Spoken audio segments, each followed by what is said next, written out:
Alberto Varas, arquitecto, investigador y educador argentino. Fue miembro fundador del exitoso estudio Baudisone Díaz Erwin Lestar Varas, con el que recibió, junto a sus asociados, un premio Conex a la arquitectura. Desde el año 2000, es titular del estudio Alberto Varas y Asociados y socio fundador del grupo BOV. Ha recibido numerosas distinciones profesionales, desempeñando su actividad tanto en el ámbito privado como en la función pública. Su tema de hoy es Proyectando la ciudad contemporánea.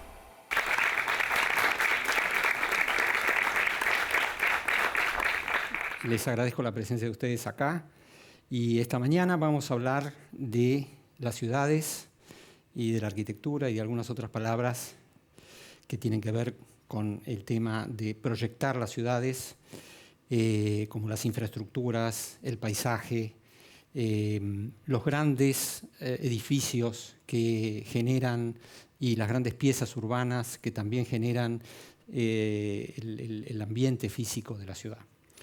Ustedes saben que las ciudades contemporáneas son el objeto más complejo que existe en el mundo contemporáneo y que tienen obviamente una tremenda tradición, pero la discusión sobre si las ciudades se proyectan o no se proyectan viene de muy atrás. Parece obvio decir que las ciudades sí se proyectan. Basta mirar la historia, Atenas, Roma, las ciudades del Renacimiento, Palma Nova, esas ciudades utópicas que han existido y que han sido creadas de un solo golpe de proyecto. Pero las ciudades contemporáneas en realidad son mucho más complejas, son mucho más inabarcables, son objetos de gigantesco tamaño y hay muchos que han creído que ya es muy difícil proyectarlas porque tienen de alguna manera algún tipo de relaciones entre las distintas cosas que pasan adentro de la ciudad, el movimiento, la economía, el resguardo del patrimonio, etcétera, que hacen que prácticamente la ciudad sea muy difícil de proyectar. Sin embargo, hay maneras de proyectar aún la ciudad contemporánea, para lo cual habría que comprender primero cuál es ese fenómeno de la ciudad contemporánea. Y el tema de ver la ciudad ha oscilado siempre entre la utopía y la realidad. Las ciudades más antiguas eran mucho más utópicas porque había un fenómeno que quizá en esa época estaba mucho más comprimido que actualmente, que es el tiempo. El problema de la cronología de la construcción de la ciudad era completamente distinto en la antigüedad que en la ciudad contemporánea. La ciudad contemporánea es una ciudad viviente, es una ciudad que se transforma todo el tiempo, que cambia con el ritmo del cambio de las tecnologías, de los problemas, de la demografía. Nunca en la historia de las ciudades ha habido un cambio tan sustancial en estos factores, a los cuales se agrega el cambio climático, que en realidad cuando se construían ciudades como Atenas, Roma, o incluso cuando se construían partes de París en las ciudades medievales, o después también, y mucho después, incluso en el siglo XIX, cuando se proyectaba Washington, por ejemplo, o incluso mucho más cerca, cuando se proyectó Brasilia, una ciudad, por ejemplo, proyectada para el automóvil, cuando en realidad en el mundo contemporáneo el problema de la movilidad está mucho más radicado en la peatonalidad, en el transporte público, etcétera, etcétera, etcétera. Entonces, esta idea de la cronología tenía mucha importancia porque, por ejemplo, esa ciudad a la que me referí, Palma Nova, que es una ciudad del 1590 aproximadamente, cerca de Venecia, se construyó como una ciudad entera, completa, y llevó un largo periodo su construcción, y los cambios que se produjeron a lo largo, tal como se ha producido, porque la ciudad actualmente todavía sigue siendo la misma que se construyó en el Renacimiento, son completamente distintos a los actuales. En la actualidad, las ciudades se transforman como, por ejemplo, para traer un ejemplo más cercano, el Puerto Madero, las infraestructuras se transforman. Un puerto que duró prácticamente 40, 50 años porque las tecnologías del transporte fluvial cambiaron completamente. o sea, el puerto Madero no tenía la posibilidad de incorporar los sistemas de transporte que cambiaron, transporte de mercancías, etc. Pero no solamente eso, cosas mucho más cercanas, por ejemplo, la concepción de la ciudad como un lugar de movilidad con el auto particular, para lo cual se construyeron, por ejemplo, las grandes autopistas, o incluso la aviación, que ha construido grandes aeropuertos, pero que ya son completamente obsoletos en muchos casos, porque ha cambiado la tecnología, se ha aumentado el número de viajes, etcétera, etcétera, etcétera. Todos estos cambios tienen que ver con esta idea de que podía haber una utopía en el pasado sobre la ciudad, había tiempo para las utopías, y de golpe la metrópolis, que empieza a desarrollarse a partir de mediados del siglo pasado, empieza a demostrar que hay una ciudad real, que es la contemporánea, la ciudad en la que vivimos, que tiene que ser vista de otra manera. Y probablemente la forma de ver estas ciudades vivientes, como lo ha sido París también cuando se demuele las grandes diagonales para abrirla, o como se hizo más atrás, por ejemplo, la Roma barroca, cuando se abre para que se vean los obeliscos, para aumentar la visibilidad de la ciudad a través de esas grandes aperturas del espacio público. Estas transformaciones que se empiezan y que demuestran que la ciudad no es solamente una masa consolidada arquitectónica o urbanística, o con sus espacios verdes o sus jardines, sus grandes jardines, sino que todo eso se va modificando, ha llevado a una etapa en la cual las ciudades se convierten en más híbridas. Esta idea de que las ciudades contemporáneas son híbridas frente a otras ciudades que eran como más constituidas por elementos que iban quedando colocados y que constituían, en fin, un patrimonio fijo, nos lleva a ver la ciudad como un conjunto de piezas articuladas sobre una cosa que podríamos asimilar, por ejemplo, a los sistemas digitales. O sea, las ciudades se pueden ver por layers, por capas. Hay capas que se superponen y que interactúan entre sí y que van determinando puntos de contacto y de conexión, como podría ser la capa de la movilidad. La capa de la movilidad incluye los movimientos peatonales, los movimientos de cargas, el transporte público, los autos particulares, etc. La velocidad y el tipo de transporte y las cargas y la distribución de las mercancías que llegan a los puertos a través de esa misma red empieza a producir un layer que se coloca sobre la ciudad. Pero hay otros layers. Por ejemplo, está el layer del tiempo libre. Entonces, el layer del tiempo libre empieza a generar zonas en la ciudad donde concurre la gente los fines de semana. O hay un layer que es el layer de la movilidad por el trabajo. Estas distintas capas que conforman la posibilidad de una lectura son también las que contribuyen a la posibilidad del proyecto. Ya no proyectamos más de la misma manera en la ciudad como se proyectaba cuando se hacían, por ejemplo, las grandes avenidas y los edificios como tenemos en Buenos Aires, al estilo de las construcciones en París, que la ópera de Garnier está al final de una gran avenida de acuerdo a las normas que tenía la Escuela de Bellas Artes de París. Pero eso quedaba así, eso queda y quedó como un gran patrimonio de la ciudad y es inmodificable. Pero si se trabaja en el proyecto sobre estos layers y sobre piezas que apoyan sobre estos layers, ese es un sistema mucho más contemporáneo para trabajar sobre la ciudad. En Buenos Aires yo he tenido la oportunidad de hacer algunos proyectos que están basados en este criterio de ubicar piezas arquitectónicas y piezas de espacio público dentro de estos layers complejos que implican la creación de ciudades y de paisajes urbanos. La ciudad, al manejarse de esta manera, al proyectarse de esta manera, quizá lo único que le queda fijo en esta idea de paisaje urbano es la geografía, el paisaje natural y aquellos elementos que a través de este sistema de proyectar la ciudad se pueden ir incorporando. Porque la ciudad no deja de ser todavía una ciudad como Buenos Aires, no deja de ser todavía una ciudad en la que conviven las grandes construcciones, los grandes espacios públicos que incluso no son, en el caso de Buenos Aires, porque no es una ciudad, si bien es una ciudad muy consolidada, no es una ciudad que tiene muchos años de antigüedad, pero existe la Avenida de Mayo, existe la costa, que es un tema geográfico que ha quedado de alguna manera fuera de la preocupación por el proyecto del espacio público, y existen áreas que son emblemáticas dentro de la ciudad y dentro de la malla.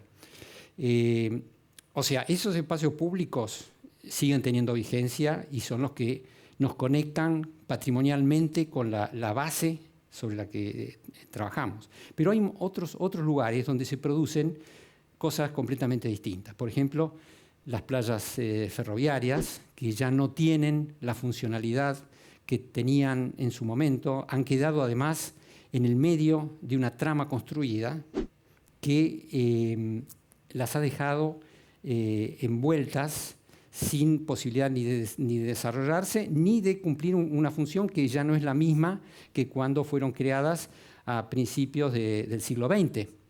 Entonces, hay una oportunidad, por ejemplo, en esta idea de transformación de las infraestructuras ferroviarias, las infraestructuras viales, de los grandes vacíos. Por ejemplo, ustedes saben que la Reserva Ecológica Sur, en la Ciudad de Buenos Aires, es producto de la demolición de la Avenida 9 de Julio. Ese es un típico fenómeno de transformación de la ciudad que yo he llamado un fenómeno de metabolismo urbano, porque el metabolismo es construcción y deconstrucción de la ciudad. Las ciudades tienen estos procesos de construcción y deconstrucción que son mucho más rápidos, como les dije antes, que en la antigüedad. Ya quizás los tenían antes, pero ahora, durante este proceso, cuando, por ejemplo, un puerto dura a lo mejor 30 años, es inimaginable. Antes a lo mejor llevaba 50 años construirlo. Todos los puertos europeos se han rehecho. El puerto de Buenos Aires en algún momento, y ya de alguna manera no solamente el puerto Madero, sino incluso el puerto Nuevo. Son puertos que se van modificando. Los aeropuertos se van modificando, el aeroparque de Buenos Aires se ha modificado. Y también las playas ferroviarias han dado lugar a vacíos urbanos, que en el layer de vacíos hay un layer de vacíos, o sea, de zonas de oportunidad. Esas zonas de oportunidad permiten crear situaciones, por ejemplo, en las que se puede colocar vivienda, se puede colocar trabajo y una serie de programas que no hay lugar en la trama existente, porque proporcionan a lo mejor, 20 hectáreas o 50 hectáreas o superficies muy grandes que permiten la recreación y la creación específica de piezas que responden a necesidades de la ciudad que no hay sino dónde ponerlas. De la misma manera que, por ejemplo, la falta de vacíos urbanos ha dado lugar al desarrollo de reservas, y más recientemente, y este es un proyecto que no tiene más de 2 o 3 meses, que estamos trabajando en ese proyecto, que es bastante actual, es la mezcla, o sea, la creación de una pieza híbrida en la cual un parque, en lo que son los terrenos de lo que era la zona que abarcaba todo el club del tiro federal, se convierte en un polo y en un parque de innovación en el cual conviven un parque con una serie de actividades que le dan vida a ese parque, que le dan sentido y que le dan actividad, y que empieza a conectar con otras zonas de la ciudad, como por ejemplo los parques de la ciudad universitaria, etcétera, etcétera. Este sistema de traba y de reconsideración de grandes espacios y de reutilización de los grandes espacios basados en el tema de la infraestructura, en el tema de la complejidad, en el tema de este sistema de metabolismo urbano, yo creo que es una de las características fundamentales de la nueva visión para proyectar las ciudades contemporáneas. Gracias. ¿Qué ciudad del mundo es para vos la que está mejor diseñada desde el punto de vista de la arquitectura? Bueno, ciudades diseñadas, No hay muchas, pero te puedo decir que hay una que estén diseñadas recientemente, pero de las que son más actuales, hay una ciudad en los Emiratos Árabes, hecha por un estudio inglés, y que yo creo que es una de las que se interna más en esto que hemos hablado nosotros de la utopía, pero de cómo en realidad la utopía se puede tener en un plano más o menos real, haciendo un diseño que tenga que ver con la problemática del lugar. Es un edificio hecho por el estudio de Lord Foster en los Emiratos Árabes, y es una ciudad que tiene absoluta independencia energética. Y en la que todos los elementos que forman parte es una ciudad que forma parte de la ciudad, o sea, el transporte, la vivienda, los servicios, todo lo que es necesario para la supervivencia, está hecho de tal manera que, aprovechando los elementos naturales, porque es una zona muy calurosa, las calles son muy estrechas, hay una altísima tecnología, es una ciudad completamente distinta y nueva. En realidad es la única que está hecha sobre estos principios. Esa me parece una ciudad que mira muchísimo hacia el futuro y hacia cómo van a tener que ser las ciudades para poder subsistir y para resolver parte de los problemas más graves que tienen en este momento las aglomeraciones urbanas, porque el proceso de urbanización que se ha estado dando, por ejemplo, en China, está llevando millones y millones de personas a ciudades que se construyen muy rápidamente. De repente, ciudades de 1 millón de habitantes se construyen en pocos años o en meses a veces.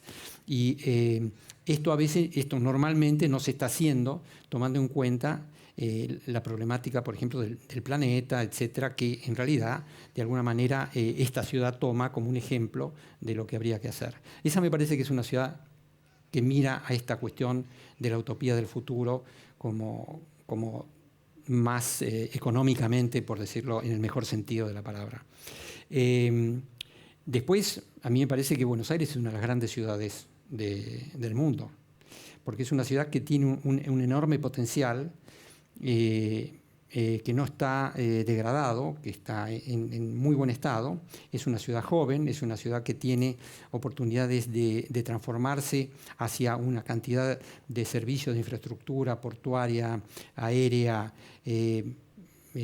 completamente, muy fácilmente, y me parece que esa es una ciudad que se está construyendo de acuerdo también a principios que son de valor universal, como es que aumentar las posibilidades del transporte público, usar el subsuelo, que está muy poco usado. Las grandes capitales en realidad tienen una altísima utilización del subsuelo para el transporte, para la energía, para lo que fuera necesario, y Buenos Aires todavía no. Y aparte paisajísticamente tiene lugares de muy alta calidad Buenos Aires. Entonces, bueno, hay más ciudades en el mundo, obviamente, pero esta comparación es como diametral, digamos, ¿no?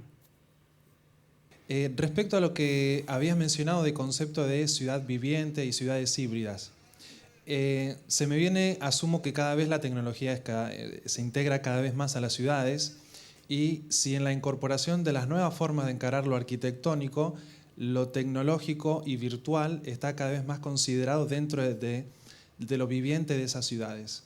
No sé si es clara la pregunta. Sí, hay una relación directa en las metrópolis actuales. La cosa de la ciudad viviente tiene que ver con que las ciudades laten en el sentido de que se alimentan, construyen y demuelen cosas, porque eso es necesario para que la ciudad pueda sobrevivir. En todo ese proceso el uso de las tecnologías es fundamental. No tanto diría yo la parte virtual, la parte digital, digamos, del mundo actual está incorporada en los procesos de proyecto en relación a la arquitectura.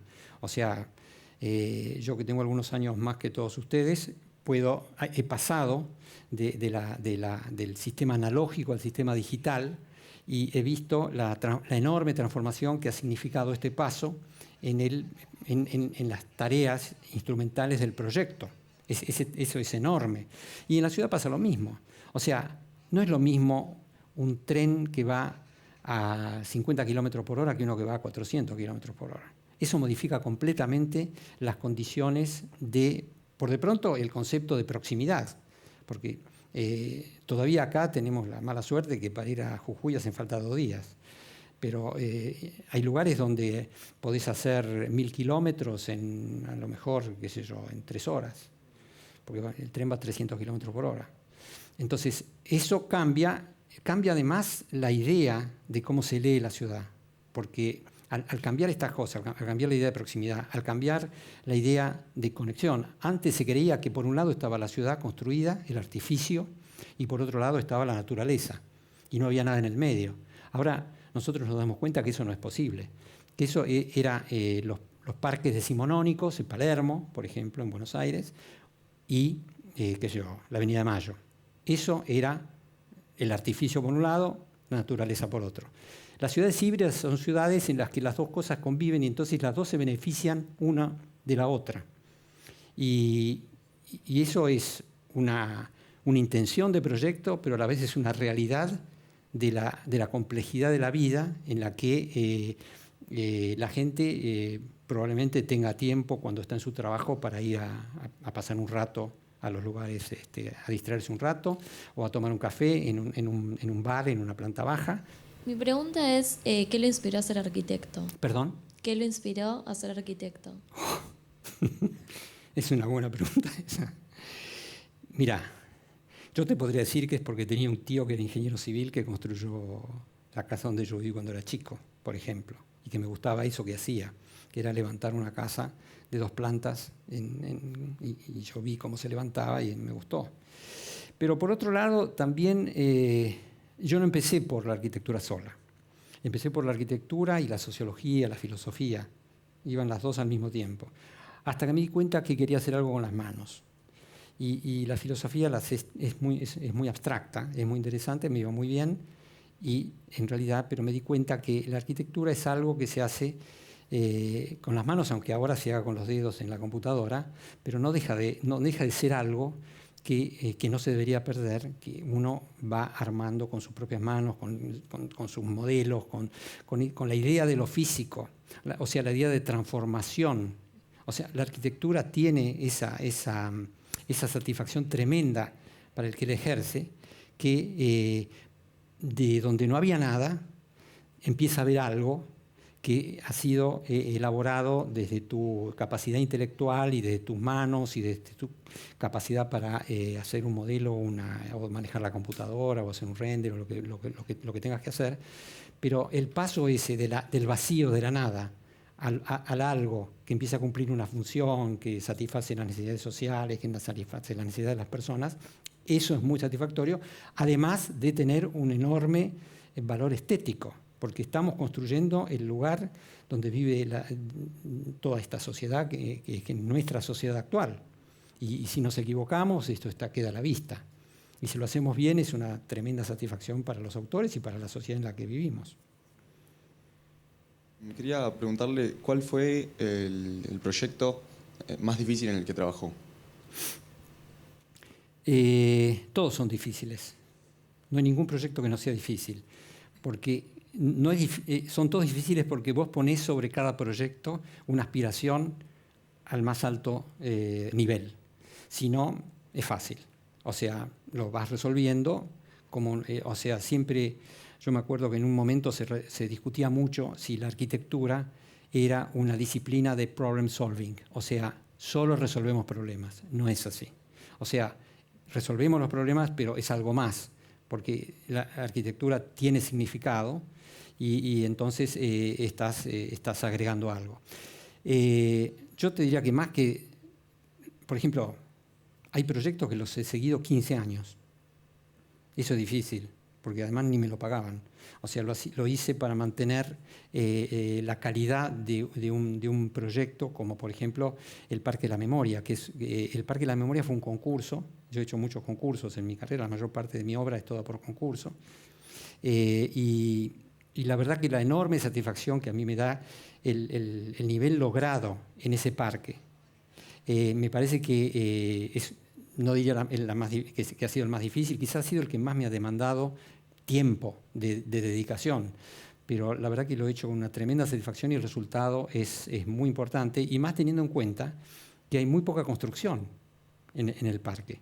Es un lugar de espacios públicos, de grandes espacios abiertos, donde yo pude introducirme en el programa del paisaje por primera vez y ver una obra de paisajismo y de arquitectura y de espacio público abierto de ese tipo. La verdad que para mí es una enorme satisfacción, y además haber tenido la oportunidad de hacerlo. Pues esas obras, yo cuando gané el concurso dije, esto no se va a construir nunca, porque las obras muy grandes no se construyen, es muy difícil que se construyan.